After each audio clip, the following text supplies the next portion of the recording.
Bonjour tout le monde, bonjour amis, bonjour peuple de Dieu. Nous avons continué dans l'enseignement de l'armure. Mais qu'est-ce qui va faire en sorte maintenant pour maintenir cette armure dans l'intégrité et dans sa force? C'est ce que nous allons voir aujourd'hui pour démontrer que le Saint-Esprit doit nous tenir dans toutes les armes en harmonie pour pouvoir être toujours dans la veille. Veiller, ce n'est pas juste une arme qui doit veiller, c'est toutes les armes. La maison. Père Céleste, je vous prie de me conduire dans cet enseignement, car elle est profonde. Seulement toi, Saint-Esprit, peux me conduire dans cette profondeur. Quand on ne se sent pas capable de faire les choses, c'est là que le Saint-Esprit intervient. Celui qui croit qu'il est capable n'a pas besoin du Saint-Esprit, parce qu'il est capable de lui-même. Mais l'intelligence du Saint-Esprit qu'elle donne au Seigneur en nous, qui sont unis, le Père peut visionner et transformer la parole dans nos vies par le Saint-Esprit qui nous enseigne. Il sort les mots de la bouche de Dieu même.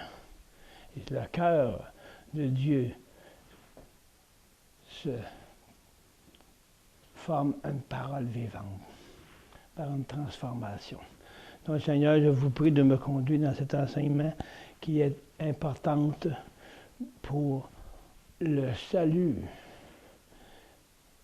de nos âmes et pour garder cette puissance dans le nom de Jésus. Amen.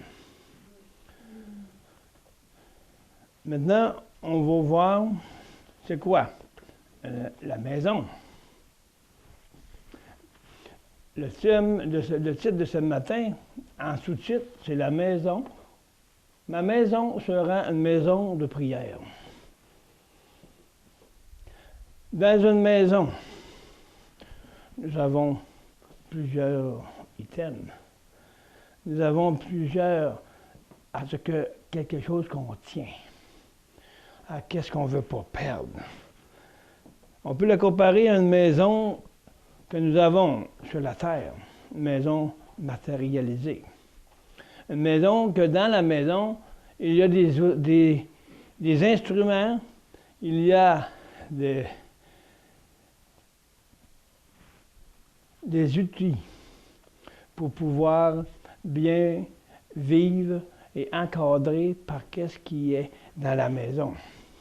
Donc, nous ne voulons pas perdre ce que nous avons. Si nous avons besoin d'un poêle pour faire chauffer le manger, mais il ne faut pas le perdre, il ne faut pas se le faire voler. Si on a un lit pour se coucher, il ne faut pas le perdre pour se coucher à terre, parce qu'on y tient à notre lit. On tient à toutes les choses qui sont dans la maison qui sont utiles. On a des outils pour travailler, on a des outils pour dormir, on a des outils pour chanter, on a des outils qui servent pour garder la maison à ce qui nous concerne pour être bien et libre dans cette maison. Donc la maison que nous avons en nous, c'est la maison du temple. Le temple de Dieu, c'est la maison de l'Éternel. Nous sommes la femme.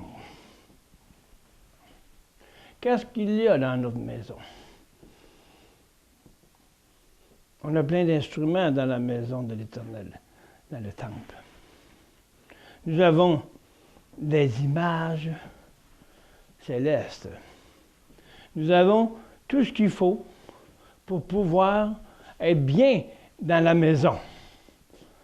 Si j'ai besoin de prière, j'ai besoin de chanter, j'ai besoin de louer, je dois garder ce qui est dans la maison pour bien constituer notre désir de louer le Seigneur.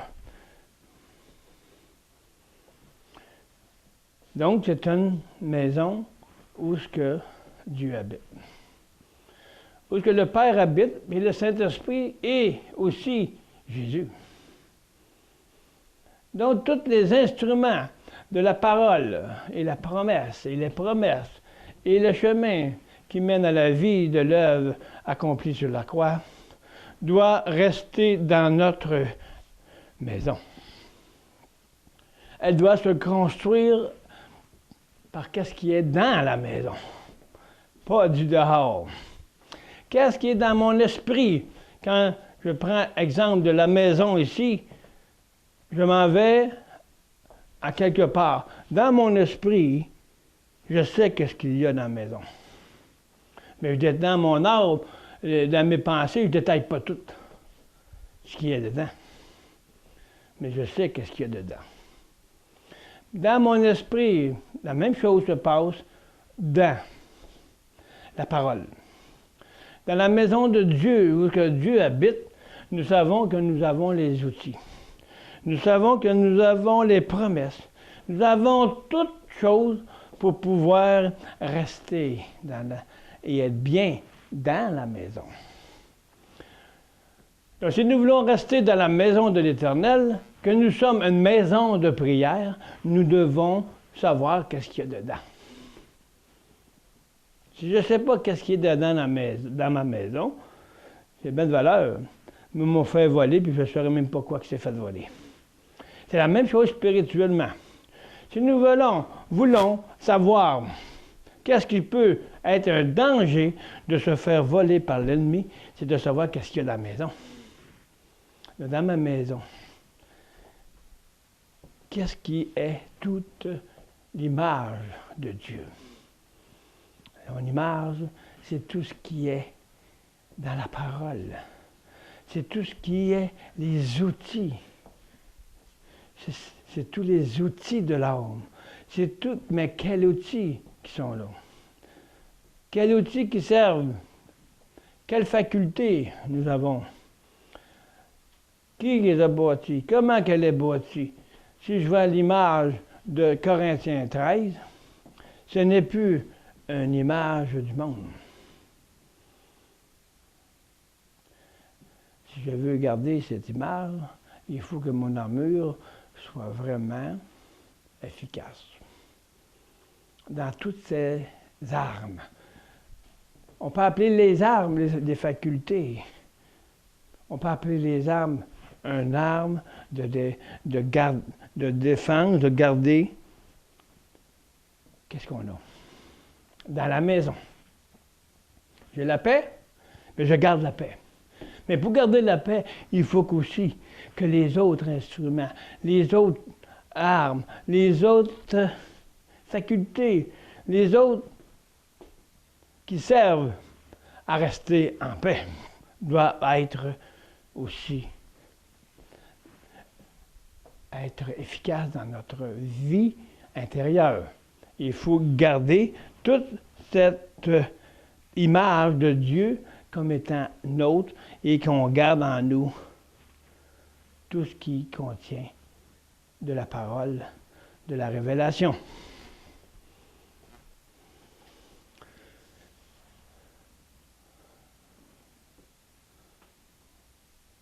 Donc, nous avons vu dans cette maison que nous sommes le temple, nous avons vu comment qu'elle est construite. C'est pour ça que quand ces enseignements-là vont se mettre sur le monde entier, il faut que ces enseignements soient bien compris avec un intérêt spécial. Parce que sans ça, le peuple de Dieu ne pourra pas entrer dans ces dimensions, mais Dieu va permettre que celui qui désire avoir et comprendre et rester dans la paix dans une maison intègre et que tout ce qui est dans la maison reste bien efficace et reste bien en forme et bien éveillé pour garder ce qui a été mis en lui. Donc cette maison de prière, c'est ta maison. C'est la maison où Dieu habite. Mais la prière, c'est la prière de ton intérieur. C'est l'intérieur, c'est la prière qui garde les fonctions. Qui garde les fonctions de l'âme, mais par l'armure du croyant. Ça, c'est Luc 19, 46. On va le lire dans la parole. Là.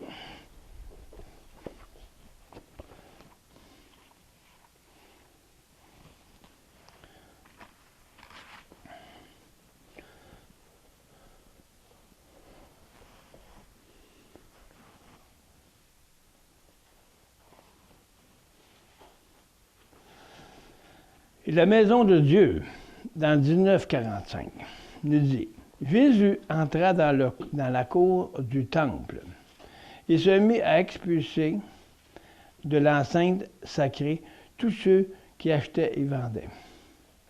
Il leur dit, il est écrit dans la Bible, « Ma maison sera une maison de prière. Mais vous autres, qu'est-ce que vous avez fait? Un repère de brigands. » Ah ben, je me dis, ben là, c'est pas mon temple, là. C'est le temple de Jérusalem. Jésus est rentré dans le temple et a chassé les brigands. Parce qu'il dit, c'est la maison de mon Père. C'est une maison de prière. Ta maison, c'est le temple. C'est là où que Jésus se référait. Le temple était détruit, il se détruirait dans 3 jours. Il le relèvera. C'est le temple qui a été démoli par... Et quand il a été reconstruit, il voulait dire, reconstruis le temple en vous. Je le construirai en 3 jours. Mais pour ça, il a fallu qu'il chasse toutes choses, obstacles, qui étaient dans le temple, qui faisait une gang de brigands dans notre esprit. Dans notre esprit et dans l'âme, qui était animé par les choses du monde. Donc le temple, il l'a bâtiré en 3 jours. Qui veut dire que toi, quand tu donnes ta vie, Jésus en toi rebâtit. Parce que tu as la pensée et l'intelligence que le salut en toi, que Jésus a fait sur la croix, il a duré 3 jours. Qui me rappelle, oh oui, il est mort, il est ressuscité. Donc il a rempli mon temple de son amour. Comment garder maintenant le temple de Dieu que nous sommes dans son amour? C'est en chassant tout ce qui est un repère de brigands, un repère de mauvais esprits, qui viennent dans nos pensées, qui viennent troubler nos âmes, qui viennent troubler notre vie. Et c'est là qu'il faut être pur pour être une maison qui se construit dans l'amour du Seigneur.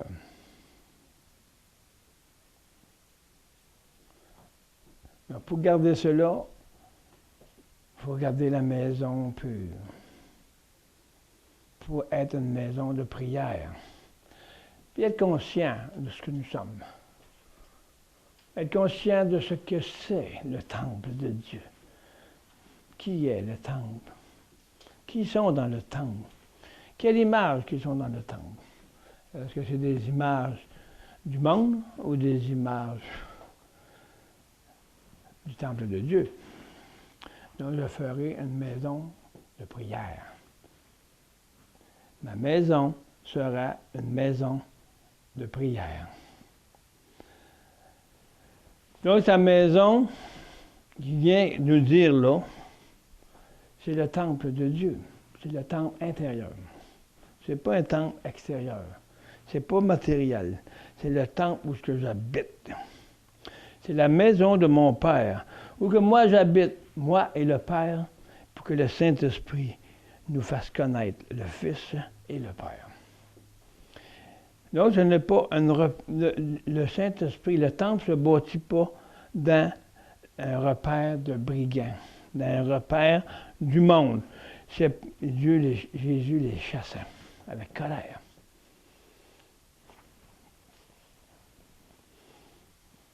Puis, jour après, Jésus enseignait dans la cour du temple les grands prêtres et les interprètes de la loi, ainsi que les chefs du peuple, cherchaient le moyen de le supprimer. Mais ils ne savaient pas comment s'y prendre, car tout le peuple était suspendu à ses lèvres. Tout le peuple était suspendu aux lèvres de la parole du Seigneur.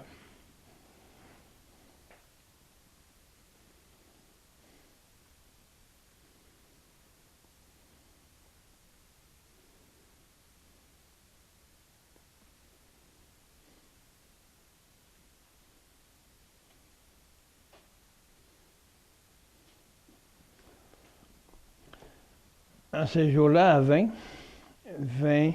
chapitre 21 dit, à un de ces jours-là, pendant que Jésus enseignait le peuple dans la cour du temple,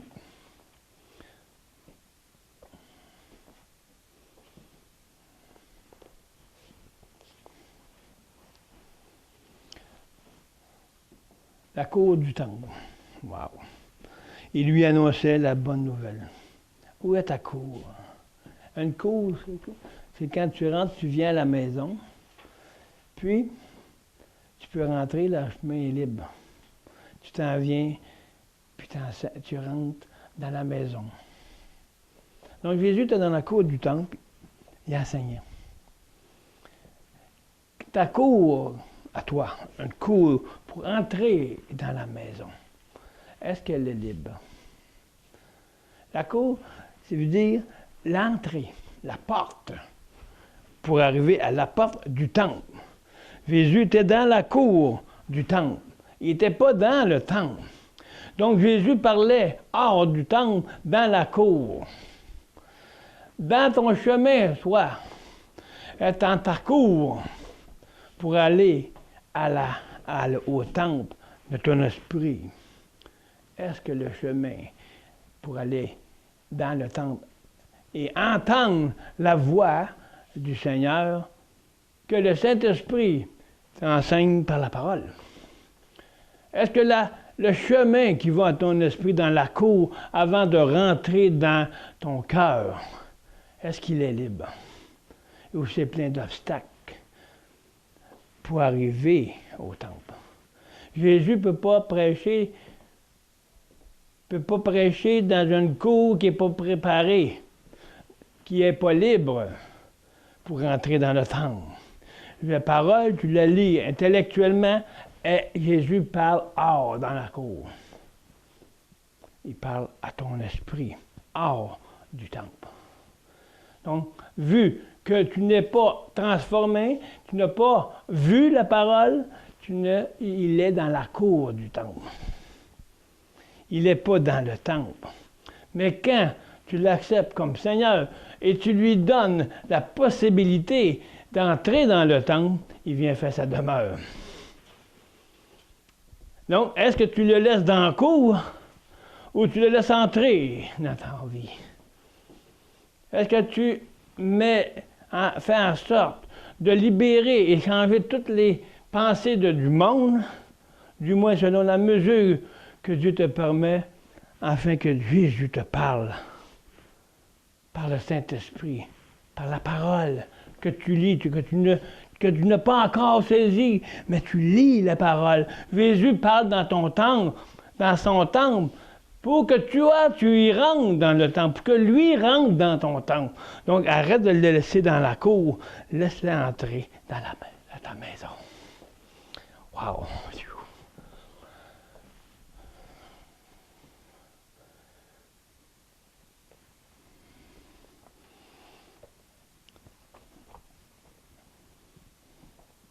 Donc, on voit avant que Jésus a entré dans le temple, puis il a vu que c'était plein de brigands. Il ne pouvait pas enseigner la parole avec les brigands. faut la nettoyer, le temple, pour que la cour soit prête à l'accueillir. Et être libre, que le Saint-Esprit parle à ton esprit. Pour que il puisse te faire enseigner par le Saint-Esprit de la parole que Jésus te dit dans la Bible.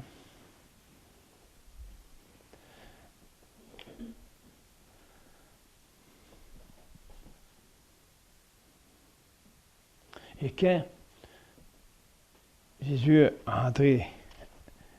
était dans la cour, il annonçait la bonne nouvelle. Les grands prêtres survirent et avec les interprètes de la loi et les anciens, ils l'interrompirent. Vois-tu? C'est quoi, nous, qui peut nous interrompre dans la cour pour que je ne puisse pas entrer dans le temple, pour que Jésus ne puisse pas entrer dans le temple. Il était enseigné dans la cour du temple, il lui annonçait la bonne nouvelle. Toi, tu t'en vas annoncer la bonne nouvelle. Mais la cour de leur esprit pour entrer dans le temple n'est pas libre.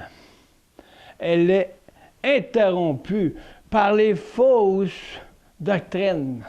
Elle est interrompue par les lois de l'homme. Ils viennent, ben non, c'est pas ça. L'ennemi vient, c'est pas ça. Il vient semer le doute, puis il vient mettre le brigand dans ton âme. Mais, si tu écoutes la bonne nouvelle, si tu nettoies ton âme, tu nettoies ton esprit, va être lavé par le sang. Donc la cour, l'entrée, la cour pour aller dans la temple, elle va être libre parce que ton âme est libre. Ton esprit est libre. Ton intelligence est dans la pensée de Dieu, est dans la pensée de la bonne nouvelle. Et quand il rentre, Jésus va enseigner. Le Saint-Esprit va ajouter. Le Père va accompagner. Et eux, si la parole peut entrer dans ton cœur en laissant la cour ouverte dans la pureté de ton intelligence, la cour, où est-ce qu'elle est dans toi? La cour est dans ta pensée. Parce que l'Esprit est là. Jésus parle, mais l'Esprit de Jésus est là. Mais elle ne peut pas entrer, elle ne peut pas être écoutée par la pensée. Il te fait prendre conscience de la parole. Mais ton intelligence n'est pas en marche, elle est ailleurs. Elle est avec les brigands. Elle est interrompue. Donc, elle ne peut pas être enseignée.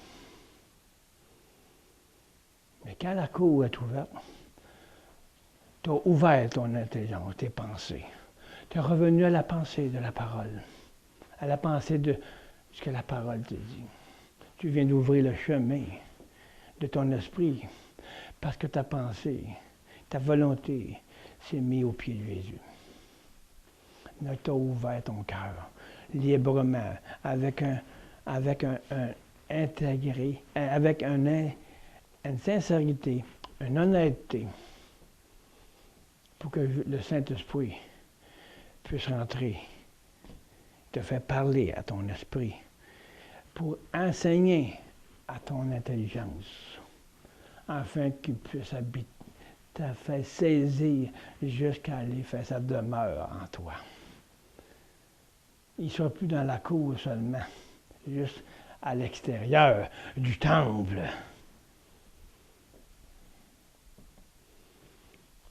Mais il va entrer dans le temple, puis il va faire sa vie dans ton temple, en toi, avec l'image du Père.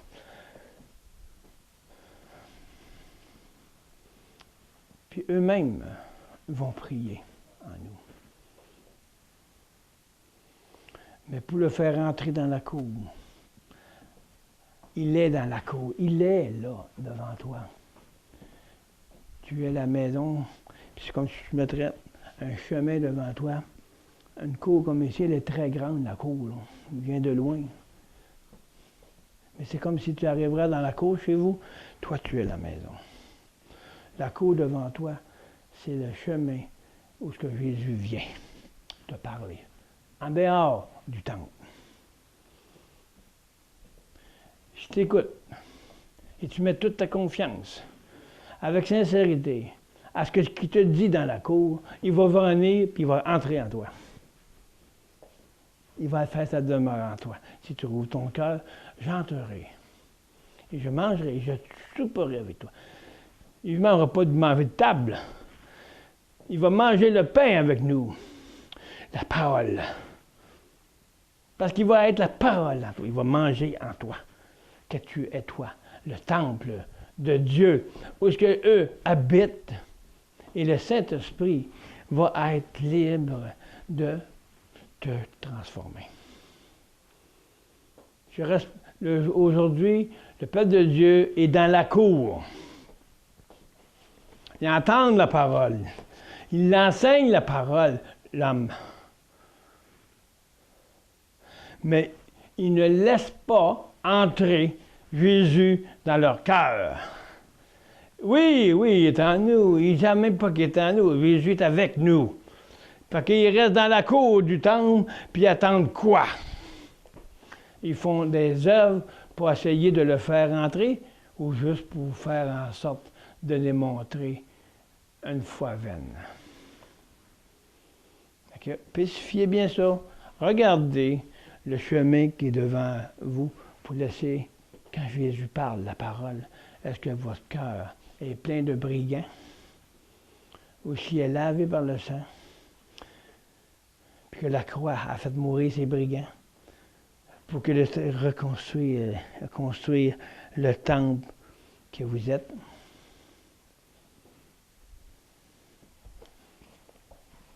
C'est spécial. Est-ce qu'on se laisse interrompre dans le chemin de l'esprit pour venir interrompre, changer notre pensée, puis on vient avec un sentiment de brigand qui ne peut plus entendre la parole parce ça devient trop difficile pour nous de donner sa vie, donc on le laisse dans le cours. C'est moins compliqué. Il va rester avec lui, il va écouter sa parole, il est dans le cours, mais il ne viendra pas faire sa vie en moi parce que moi, il faut que je meure. Il y a une différence entre les deux. Très grande différence. Donc Jésus ne fait pas sa demeure en eux réellement, s'il reste dans le cours. Parce que les brigands sont encore là, dans l'âme. Parce que je suis moi-même, moi, le brigand. Moi, c'est le brigand. Le brigand qui interrompt ma communion, qui interrompt la parole qui m'est dit, c'est ma chair. C'est moi qui veux pas mourir. Donc, même la cour n'est même pas nettoyée. Parce que mon âme est remplie de moi-même.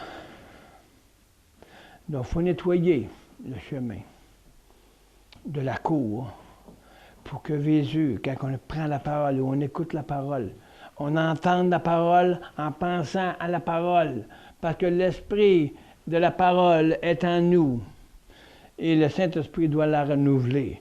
Mais si elle n'est pas renouvelée, c'est parce que je reste seulement dans la cour et j'attends.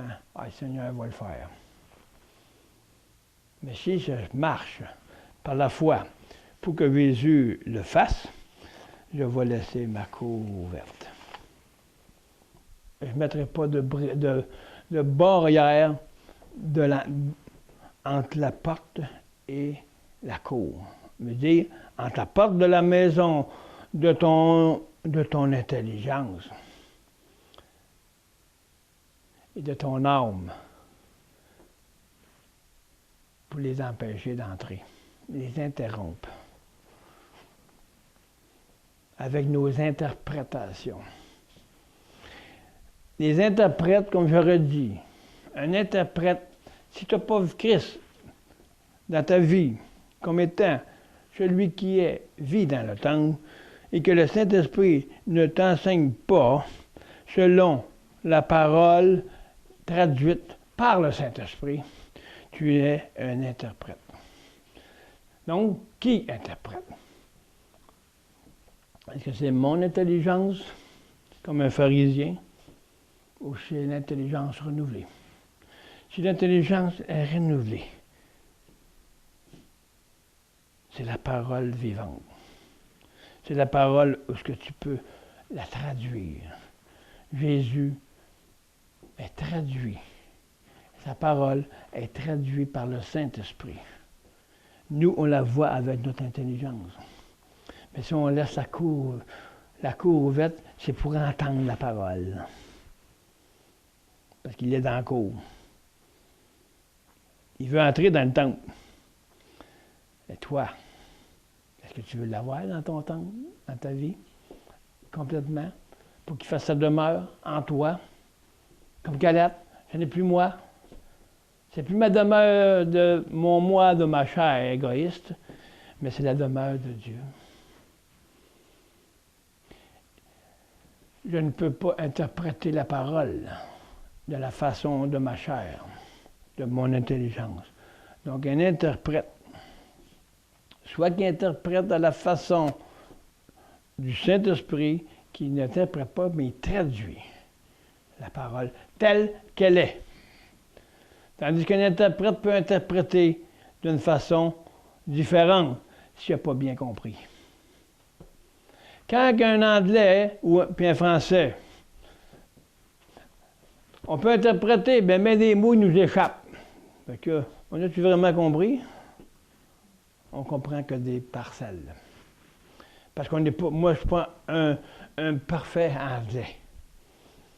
Mais je ne suis pas parfait non plus en parole de Dieu.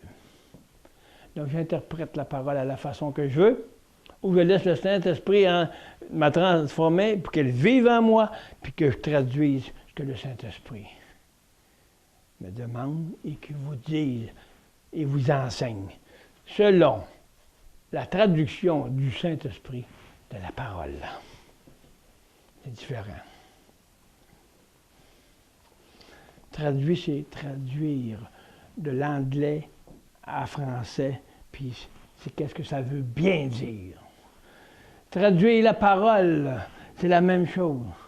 De l'esprit à l'esprit de Dieu. Ça prend le Saint-Esprit pour traduire, que je puisse traduire sa parole telle qu'elle est. Donc c'est le Saint-Esprit qui peut faire entrer Jésus dans le temple, en toi. Dis-nous, lui demandèrent-ils, en vertu de quelle autorité tu agis comme tu le fais? Qui est-ce qui t'a donné le droit? J'ai moi aussi une question à vous poser, répliqua-t-il. Jésus dit, avez-vous à vous de répondre? En vertu de quelle autorité Jean baptisait-il? Tenait-il son mandat de Dieu ou des hommes? Il se mit à réfléchir et à discuter entre eux. Là, il avait peur de dire que c'était de Dieu. Parce que là, ils se sont mis, puis nous disons aussi que c'est Dieu qui l'a envoyé. Il va nous demander de répondre que sa mission était d'origine purement humaine. Tout le peuple va nous tuer. Vois-tu? Là, il y avait des problèmes. Donc, nous voyons que nous laissons Jésus entrer en nous. Restons pas dans la cour. Qui veut dire, laissons pas Jésus dans la cour ou laissons pas la parole hors de nous. Laissons, par l'honnêteté, la sincérité, de laisser Jésus d'enlever tous les brigands, enlever tous les obstacles qui peuvent être et venir en nous pour faire son habitation. Et quand il fait son habitation en nous, à chaque étape, il construit le temple en nous. Son temple. La maison de l'Éternel.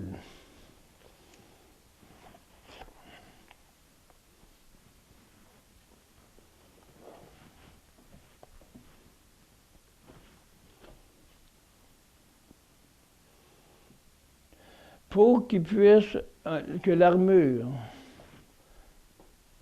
Puis qu'est-ce qui fait en sorte qu'on puisse démontrer à Jésus, à la parole qui parle, que nous voulons qu'il entre en nous et faire sa demeure. C'est toujours la prière. Et la bonne volonté, la volonté de dire, Seigneur, de lui laisser notre vie, puis qu'on soit en harmonie. L'armure, elle a besoin de prière pour s'harmoniser.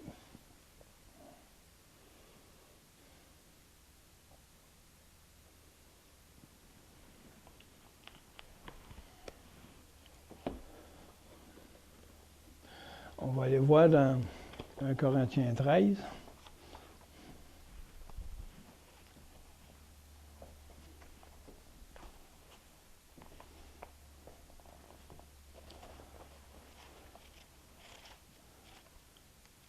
Nous savons que l'image du monde, ce que c'est.